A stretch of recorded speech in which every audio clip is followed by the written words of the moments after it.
Kapin 300,000 katao na ang apektado sa bagyong Odette sukad kinimigo sa nasod. Lakip ang usa ka 3-day-old baby nga gisagop atol sa baha sa Butuan City. Ani report.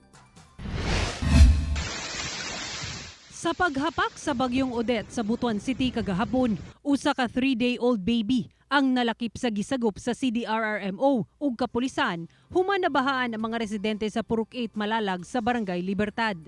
Sa Surigao City, makita ang pagkusukuso sa kusog nga hangin ug ulan nga dala niini sa mga punuan sa kahoy sa plaza. Bisan ang mga karatula sa lugar nangapalid na. Matod sa National Disaster Risk Reduction and Management Council o NDRRMC, ginaberipika pa sa ahensya ang gikatahong usa ka namatay sa Bukidnon human natagakan og punuan sa kahoy. Samtang nakasinati sabog halapad nga brownout ang Surigao del Norte ug Camiguin. Miabot na sab sa kaping 330,000 katao gikan sa Visayas ug Mindanao ang gihikling nga apektado sa bagyo. Sumala sa advisory sa Pag-asa kaganina buntag, 8 kahigayon na nga naglandfall ang bagyong Odette.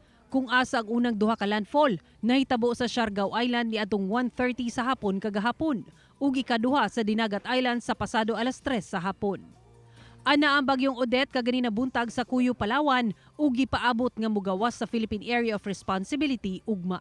Nagyapon tay mga localized nga thunderstorms pero mga isolated na siya. So pero di gyapon ta angay makumpiyansa kay namagay mga areas nga high risk or bahaunon, so kato sila ang dali ra pud sila no nya gikan pud ta sa pag-ulan sa mga niagi nga adlaw, so possible pagyapon nga possible pud nga naay mga landslide incidences no.